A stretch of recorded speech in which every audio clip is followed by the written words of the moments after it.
All right, welcome back to the Morning Update Show. I'm your host, Omari Salisbury, broadcasting live here from Black Dot Underground in the Central District of Seattle. If you can't tell, man, it's always overwhelming positivity on the set. And I'll be honest with you, I've been doing TV and radio a long time, man. It's not often I get nervous, but I'm nervous here this morning because we have the man, the myth, the legend himself, Mr. Tony B with us. Tony B, welcome. Pleasure to be here. Thank you for giving me this opportunity to talk about the emergency feeding program and then just welcome me here to Black Dot. Yeah, no, it's good to have you here, brother. Now Tony's all quiet. Yeah, you catch him there on Rainier Avenue Radio. Man, and you know, it's just got a vein popping out and everything. You know what I'm saying? So we got quite a few things to talk about here. We originally reached out to you because we saw you did an interview with Glenn Turner. Yes. From emergency feeding program, I think it was yesterday or the day before, and they have been vandalized. Right. And we saw that, and it's the way that's kind of supposed to be in our community. You know, we all have our own lane in media, but you know, so it's almost like, you know, everybody kind of tap on each other, but don't be messing with our uncle. You know what I'm saying? Don't be messing with the emergency feeding program. You're gonna get all the media people lined up, and we're gonna come to the rescue. I know you talked to Glenn. And we're going to play this clip here, and maybe you could fill the audience in as to what happened and things like that and how they can help. And then we're going to talk about the actual program itself. You know what I'm saying? Because a lot of people, including myself, wasn't aware of everything that the emergency feeding program does. If you could play the clip from Tony B with Glenn Turner.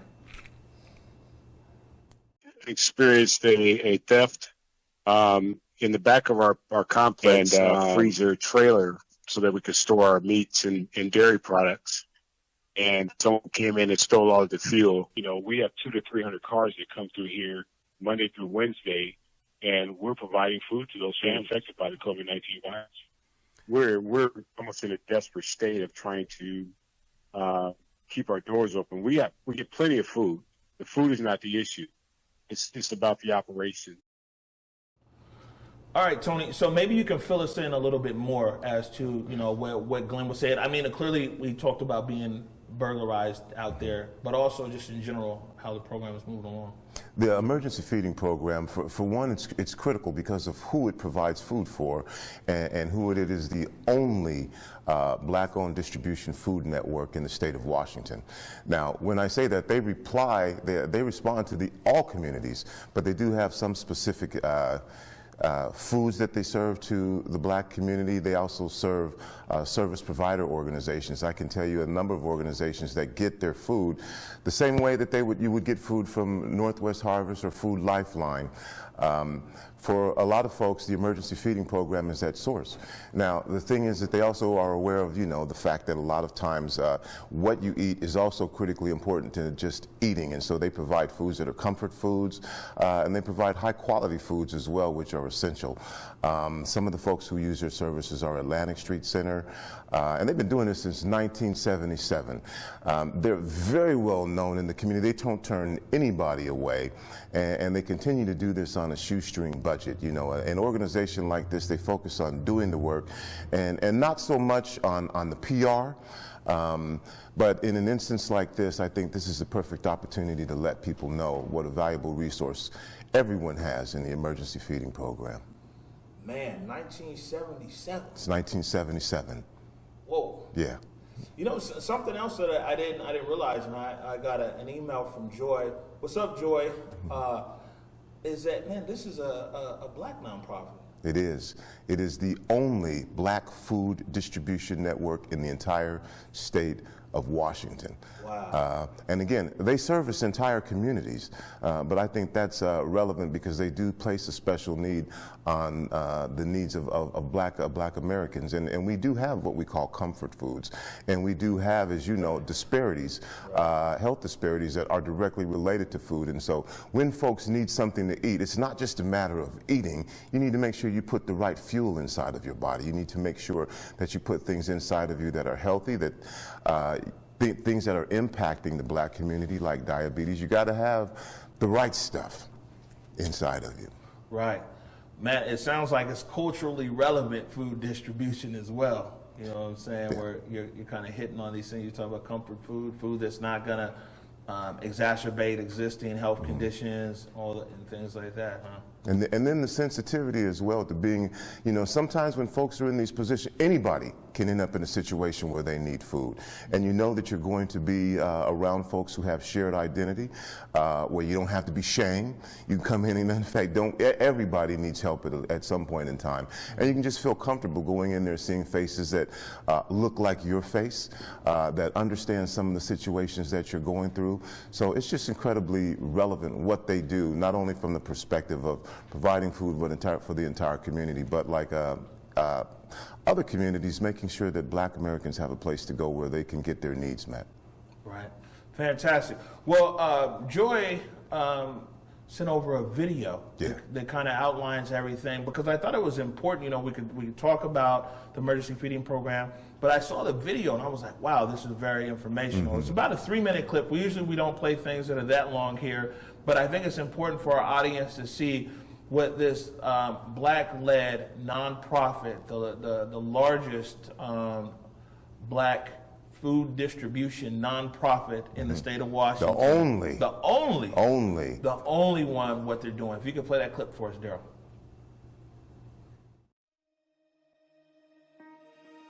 My name is Glenn Turner. I'm the Executive Director of the Emergency Feeding Program of Seattle and King County. We provide fresh food to individuals who probably can't afford it. And this program is really taking on a life of its own.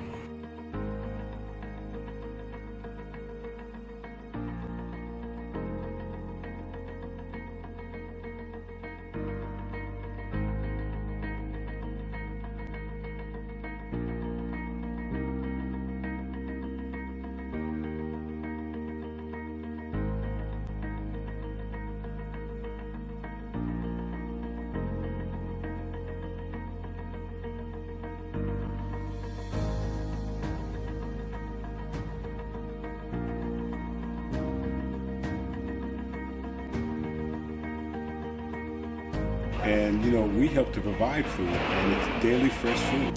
The fresh market is really taking on its life of its own. We provide food to social service agencies, schools, daycares, you name it. We give food away to everybody we possibly can.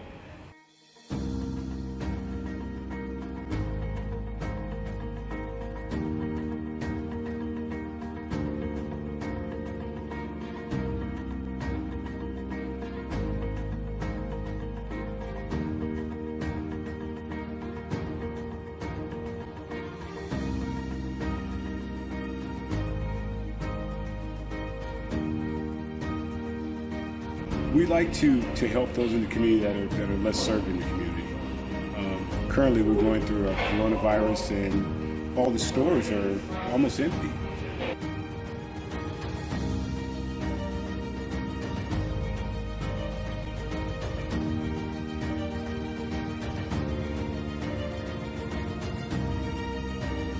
So the food that we provide now, we're giving people a sense of hope, a sense of belonging.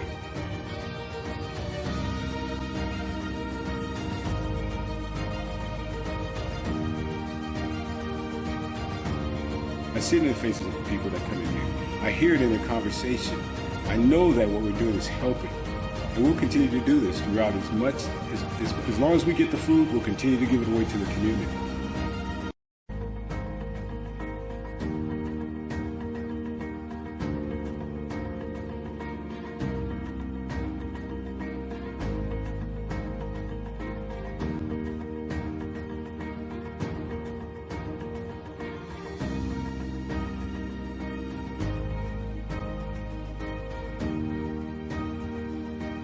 We like to help those in the community that are less served in the community.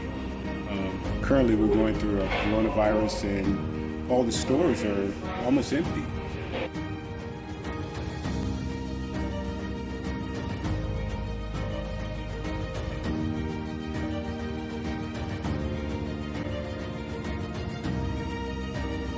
So the food that we provide now, we're giving people a sense of hope, a sense of belonging.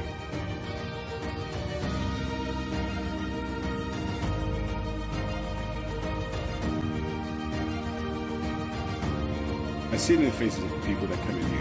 I hear it in the conversation. I know that what we're doing is helping. And we'll continue to do this throughout as long as we get the food, we'll continue to give it away to the community. This is just a great program. It's one of the best kept secrets in the county.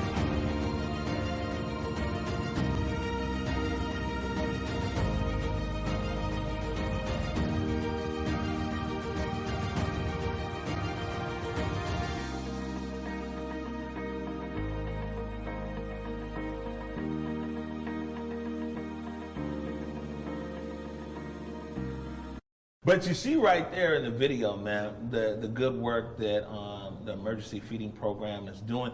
Man, it's a big operation. You know, I mean, sometimes we think of people giving food. We think like, you know, local pantry or something. We think the small food bank maybe up there at St. Mary's.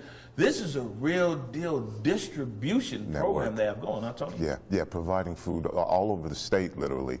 And when you think about it, when they talk about the operations that are necessary, the drivers and all the people engaged and involved in doing something like this to get that food to where it needs to be, to get the food, the actual fresh produce from the farmers, bring it in and get it out before, get it out urgently so the people are getting fresh food. Wow, that's fantastic. So Joy sent over a bunch of points earlier, man.